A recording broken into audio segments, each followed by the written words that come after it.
si tawi woni communauté si ɓe ala culture ara no wayi wasi communauté o ala wonki ara ko culture o woni wonki men kin naamu men on en haykatamo iɗe weltani ɗo e weltori ɗum noon kala ko yewɗen en hollay tutoru ɗum ɗo goɗɗo landata ko on to ndu iwri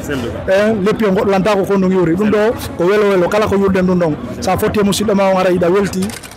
ide wondi do andano hoorema musidɓe meɗen kotiraɓe badiraɓe meɗen enɗanɓe meɗen anda hoorema iwɓe Verona ari ɗo fi tokkere enɗan nden en hurto ɓe andintina en kono ɓinte ko honto ɓe iwri e ko honto e ka meɗen ɓe jeera musidɓe assalamu aleykum aray miɗo innama assalamu aleykum waleykum salam wa rahmatullahi ko adi kon fof taw aray miɗo salminama miɗo yuroma miɗo yettama miɗo weltanima kadi ko daari golle ko da wadde kon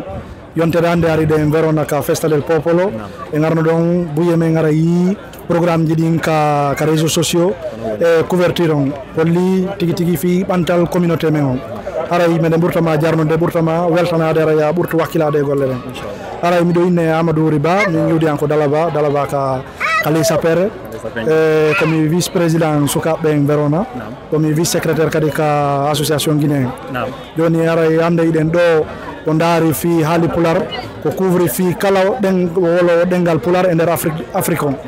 aray meɗen ari ga sembingol e communauté men on surtout pays leydi men ndin ari hollugol naamu men on e culture men on tigi tigi ɓurta hollude ko sukaɓeɓen koɓe ɓurtu wakkilade e jokkere en nanden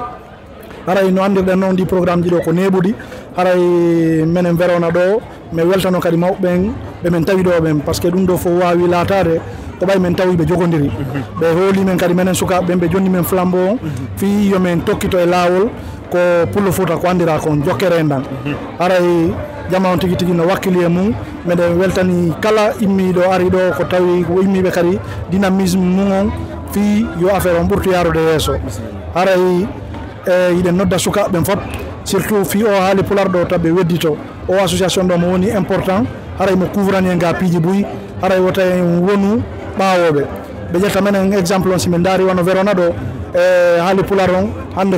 ko enen guinéen ɓen ɓuuri ɗuɗude e mum hay président haali pular on haray ko kay mengo yuuri tigi tigi yaray ɓe weltani en ɓe daari ko holli kon en haykali kamen en haykali naamu men on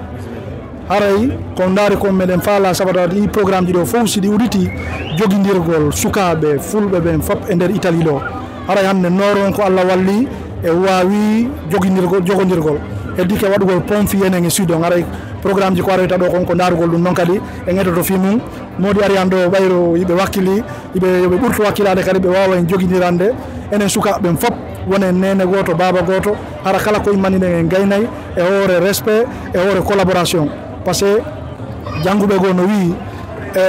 honno innete si tawi woni communauté si ɓe ala culture ara no wayi wasi communauté o ala wonki aray ko culture o woni wonki men kin naamu men on en haykatamo iɗe weltani ɗo e weltori ɗum noon kala ko yewɗen en hollay tutoru ɗum ɗo goɗɗo landata ko on to ndu iwri leppi o goɗɗo landata ko ndu iwri ɗum ɗo ko welo welo kala ko yurden ɗum ɗon sa fotti e musidɗo ma on ara iɗa welti fo wino welti aray on jarama miɗo jarnama Mody Ariane aray en jonnidire kadi rendez-vous ko neeɓa ko programme ɗuma ka championnat to waɗowo